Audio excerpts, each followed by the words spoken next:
நாடு முழுவதும் வன்முறைகளும் கலகங்களும் தொடர்ந்து இடம்பெற்று வருகின்றன. நாட்டில் இடம்பெறும் வன்முறைகளுக்கு மூல காரணமாக இருக்கும் அமைப்பு ஒன்றை தடை செய்வது குறித்து அரசாங்கம் ஆலோசித்து வருகின்றது. படகுகள் மூலம் நாட்டுக்குள் வரும் குடிவரவாளர்களுடைய எண்ணிக்கை தொடர்ந்து அதிகரித்து வருகின்றது.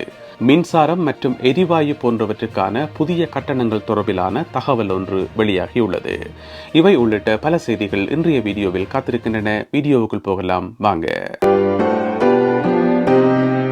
தமிழடியான் UK யூடியூப் சேனலுக்கு உங்கள் அனைவரையும் வருகவன அன்புடன் வரவேற்கின்றேன். பிரித்தானியாவில் வாழ்கின்ற தமிழ் மக்களுக்கு பயன்படக்கூடிய முக்கியமான தகவல்களை தாங்கி வருகிறது தமிழடியான் UK யூடியூப் சேனல்.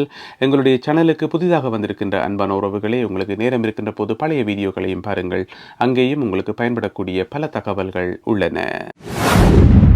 நாடு முழுவதும் தொடர்ச்சியாக வன்முறைகளும் போராட்டங்களும் நடைபெற்றுக் கொண்டிருக்கின்றன. இந்த வன்முறை போராட்டங்களிலே போலீசார் தாக்கப்படுகின்றார்கள், பொது சொத்துக்கள் நாசமாக்கப்படுகின்றன. இன்று சனிக்கிழமையும் நாளை ஞாயிற்றுக்கிழமையும் பல்வேறு விதமான போராட்டங்கள் ஏற்பாடு செய்யப்பட்டுள்ளன. மொத்தமாக 35க்கும் மேற்பட்ட போராட்டங்கள் இந்த 2 நாட்களில் மட்டும் இடம்பெறும் என எதிர்பார்க்கப்பட்டுள்ளது. இன்றும் கூட நாட்டிலே பல பகுதிகளில் போராட்டங்கள் நடைபெற்று வருவதாக தகவல்கள் வெளியாகி கொண்டிருக்கின்றன. நேற்று வெள்ளிக்கிழமை இரவு சண்டர்லேண்ட் பகுதியில் ஏற்பட்ட ஒரு கலவரத்தின் போது காவல்துறையினுடைய அலுவலகம் ஒன்று, காவல்துறை நிலையம் ஒன்று தீ வைத்து எரிக்கப்பட்டுள்ளது. அதே போன்று வாகனங்களும் வீதியிலே வைத்து கொளுத்தப்பட்டிருக்கின்றன.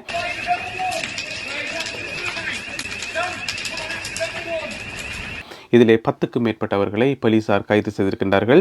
ஏராளமான போலீஸ் உத்தியோகத்தர்கள் காயமடைந்திருக்கிறார்கள். அவர்கள் காயமடைந்த புகைப்படங்கள் இப்பொழுது சமூக வலைதளங்களில் வேகமாக பரவி வருகின்றன. எனவே இந்த கலவரங்களை கட்டுப்படுத்தும் நோக்கில் நாடு முழுவதும் ஏராளமான போலீசார் இப்பொழுது உசார் நிலையில் வைக்கப்பட்டிருக்கிறார்கள். மிக குறிப்பாக இந்த வீக்கெண்ட் சனியும் ஞாயிறும் அதிக அளவிலான வன்முறைகள் இடம்பெறுவதற்கான வாய்ப்புகள் இருப்பதாக புலனாய்வு தகவல்கள் கிடைத்திருப்பதாக காவல்துறை தரப்பிலிருந்து சொல்லப்பட்டிருக்குது.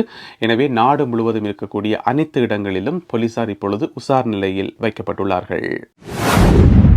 நாட்டிலே தற்பொழுது இடம்பெற்றுக் கொண்டிருக்கும் வன்முறைகளுக்கு மூல காரணமாக இருக்கின்ற அமைப்பு என்று சொல்லப்படக்கூடிய EDL அமைப்பு, அதாவது இங்கிலீஷ் டிஃபென்ஸ் லீக் என்று சொல்லப்படுற இந்த அமைப்பு, இது ஒரு தீவிர வலதுசாரி அமைப்பாகும். இந்த அமைப்பை தடை செய்யறதுக்கு இப்பொழுது அரசாங்கம் ஆலோசித்து வருவதாக தகவல்கள் வெளியாகியுள்ளன. ஹோம் செக்ரட்டரி இவட் கூப்பர் இது சம்பந்தமான ஆலோசனைகளில் ஈடுபட்டிருப்பதாக தெரிய வருகின்றது. ஏன்னு சொன்னால் இவையெல்லாம் பல்வேறு இடங்களில் நடக்கின்ற ஆர்ப்பாட்டங்களுக்கு மூல காரணமாக இருக்குது.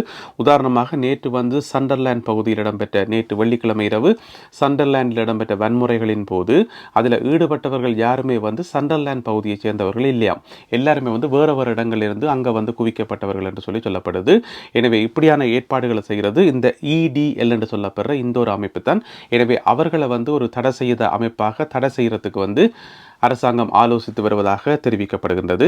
இந்த அமைப்பு பார்த்தீங்கன்னு சொன்னால் 2009ஆம் ஆண்டு ஆரம்பிக்கப்பட்டிருக்கு. 2009ஆம் ஆண்டு ஜூன் மாதம் 27ஆம் தேதி ஆரம்பிக்கப்பட்டிருக்கிறது இங்கே இங்கிலாந்திலே. அது மட்டும் இல்லாமல் இவர்களுடைய கிளைகள் வேறு சில நாடுகளிலும் இருக்குது. உதாரணமாக Australia, Denmark, Netherlands and Norway, இந்தந்த நாடுகளில் இந்த EDL அமைப்புக்கு கிளைகள் இருக்குது. இவர்களுடைய கொள்கைகள் பார்த்தீங்கன்னு சொன்னால் தேசியம் சார்ந்த கொள்கைகளாக இருந்தாலுமே கூட, அதாவது இங்கிலீஷ் மக்களுக்கு சார்பான கொள்கைகளாக இருந்தாலுமே கூட, இஸ்லாத்தை எதிர்ப்பதும் இஸ்லாமிய கருத்துக்களை எதிர்ப்பதும் என்று சொல்லி இன்னும் ஒரு வகையான செயற்பாட்டிலையும் இவர்கள் ஈடுபட்டு வருகிறார்கள். எனவே இந்த ஒரு அமைப்பை தடை செய்தால் நாட்டிலே நடைபெறுகின்ற பல்வேறு விதமான வன்முறைகளை கட்டுப்படுத்த முடியும் என்று சொல்லி அரசாங்கம் நம்புகிறது.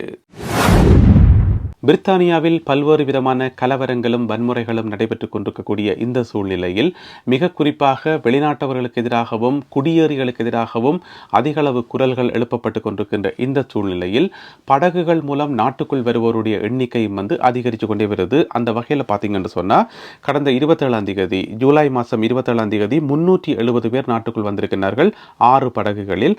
மறுநாள் 28ஆம் தேதி பார்த்தீங்கன்னு சொன்னால் 255 பேர் வந்திருக்கிறார்கள் 4 படகுகள். 29 ஜூலையில் பார்த்தீங்கன்னு சொன்னால் 4 படகுகளில் 255 பேர் வந்திருக்கிறார்கள். ஜூலை மாதம் 30ஆம் தேதி பார்த்தீங்கன்னு சொன்னால் 2 படகுகளில் 130 பேர் வந்திருக்கிறார்கள். ஜூலை மாதம் 31ஆம் தேதி பார்த்தீங்கன்னு சொன்னால் ஒரு படகுல 61 பேர் வந்திருக்கிறார்கள். பின்னர் நேற்று ஆகஸ்ட் மாதம் 2ஆம் தேதி 3 படகுகளில் 128 பேர் நாட்டுக்குள் சேர்ந்திருக்கிறார்கள். எனவே இப்பொழுது படகுகள் மூலம் நாட்டுக்குள் வருவோரை எதிர்த்தும் இந்த போராட்டங்கள் தொடர்ச்சியாக நடைபெற்றுக் கொண்டிருக்கின்றன. போராட்டங்களில் ஈடுபடுவோர்கள் ஸ்டாப் த போட்ஸ் என்று சொல்லி நிறைய பதாகைகளை ஏந்தி கொண்டு போராட்டங்களில் ஈடுபடுவதை காணக்கூடியதாக உள்ளது. பிபிசி செய்தி சேவை தன்னுடைய இணைய பக்கத்திலிருந்து ஒரு வீடியோ ஒன்றை நீக்கியிருக்கின்றது, டிலீட் செய்திருக்கின்றது. ஏன் அந்த வீடியோவை டிலீட் பண்ண வேண்டும் சொன்னால் 2018 ஆண்டில் ஒளிப்பதிவு செய்யப்பட்ட ஒரு விளம்பரம். அது ஒரு விளம்பரம். அந்த விளம்பரம் எப்படியான ஒரு விளம்பரம் என்று சொன்னால், இப்பொழுது தேவையுடைய சிறுவர்கள், அதாவது ஆபத்தில் இருக்கின்ற சிறுவர்களுக்கு மருத்துவர்கள் உதவி செய்யணும், மருத்துவர்கள் சிறுவர்களை நன்கு கவனிக்கணும், இந்த மாதிரியான ஒரு விஷயத்தை சொல்கிற ஒரு விளம்பரம் தான் அந்த வீடியோ. அந்த வீடியோவில் மருத்துவராக ஒரு சிறுவனும் ஏனைய சின்ன பிள்ளைகளும் நடிச்சிருப்பினும், அப்போ அந்த மருத்துவனாக வந்த சிறுவனார் என்று பார்த்தீங்கன்னு சொன்னால், கடந்த வாரம் கொலை சம்பவத்தில் ஈடுபட்ட 3 பெண் பிள்ளைகளை கொலை செய்த அந்த கொலையாளி, அந்த குற்றவாளி, அந்த 17 வயதுடைய இளைஞர் தான் அதில் மருத்துவராக வந்திருக்கிறார். அந்த காணொளி முழுமையாக இருக்குது, நான் போட்டு காட்ட முடியாது. என்னன்னு சொன்னால், அது பிபிசியிலே டிலீட் பண்ணிட்டு பிறகு அதை இங்கே போடுறதால ஏதாவது பிரச்சனைகள் வர்றதுக்கான வாய்ப்புகள் இருக்குது. எனவே அதில் எடுக்கப்பட்ட ஒரு சில படங்களை நீங்கள் பார்க்கலாம். இதில் மருத்துவர் வேஷத்தில் தோன்றது தான் அந்த கொலையாளி, அந்த 17 வயதுடைய இளைஞர். எனவே இந்த கொலை சம்பவத்துக்கு பிறகு அந்த வீடியோ வச்சிருந்தா அது நல்லா இல்லை என்று சொல்லி போட்டு இப்பொழுது பிபிசி தன்னுடைய இணைய பக்கத்திலிருந்து இந்த குறிப்பிட்ட இந்த வீடியோவை நீக்கி இருக்கின்றது. பிரான்சில் நடைபெற்றுக் கொண்டிருக்கும் ஒலிம்பிக் போட்டிகளில் டீம் ஜிபி, அதாவது பிரித்தானிய அணி இதுவரை 31 பதக்கங்களை குவித்துள்ளது. இந்த வீடியோ ஒளிப்பதிவு செய்யப்படும் வரை 31 பதக்கங்களை குவித்துள்ளது. 10 தங்க பதக்கங்கள், 10 வெள்ளி பதக்கங்கள், 11 வெண்கல பதக்கங்கள் என 31 பதக்கங்களை குவித்து முன்னேறி செல்கின்றது பிரித்தானிய அணி. லண்டனிலே ஓடுகின்ற தேம்ஸ் நதியில் டொல்பின் ஒன்று தோன்றி பலரையும் ஆச்சரியப்படுத்தியுள்ளது. இந்த டொல்பின் எப்போ தோன்று என்று சொன்னால், ஜூலை மாதம் 31ஆம் தேதி திடீரென்று தேம்ஸ் நதியில் இந்த டொல்பின் ஒன்று துள்ளி குதிக்கிற காட்சி ஒன்றை எல்லோரும் அங்கிருந்தவர்கள் பார்த்தார்கள். ஏராளமான சுற்றுலா பயணிகள் சூழ்ந்திருந்த ஒரு இடத்துல தான் இந்த டொல்பின் இருக்குது.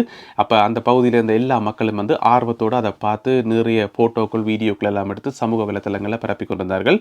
அதன் போது எடுக்கப்பட்ட ஒரு வீடியோவை இப்பொழுது நீங்கள் பார்க்க போகின்றீர்கள். பொதுவாக பார்த்தீங்கன்னு சொன்னால், தேம்ஸ் நதியில் டொல்பின் கிடையாது. அரிதான சில சந்தர்ப்பங்களில் கடல்ல இருந்து சில டொல்பின்கள் இப்படியாக தோற்றமளிப்பது வழக்கம். எனவே அங்கிருந்த அனைவரையும் ஆச்சரியப்படுத்திய அந்த டொல்பின் வீடியோவை இப்பொழுது பார்ப்போம்.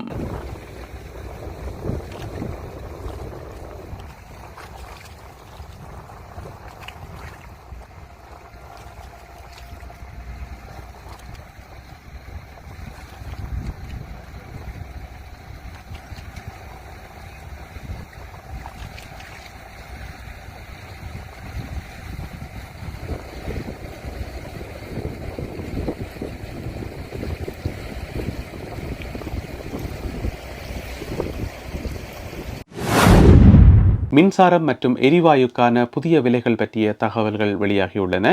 உங்களுக்கு தெரியும், இன்றைய சூழ்நிலையில், அதாவது ஜூலை மாதம் 1ஆம் தேதியிலிருந்து இப்போதைய மின்சாரம் மற்றும் எரிவாயுக்கான விலை நிரந்தரமான விலை 1568 பவுண்ட்ஸ். 1568 பவுண்ட்ஸ் யூகே முழுவதும் சராசரியாக நிர்ணயிக்கப்பட்ட விலையாக இருக்கின்றது. இந்த விலை இனி அக்டோபர் மாதம் 1ஆம் தேதி திருப்பி மாற்றப்படும். ஏன்னு சொன்னால், அக்டோபர் மாதத்துக்கு பிறகு விண்டர் வந்துடும். விண்டர் கால பகுதியில் மின்சாரம் மற்றும் எரிவாயு கட்டணங்கள் நிச்சயமாக அதிகரிக்கும்.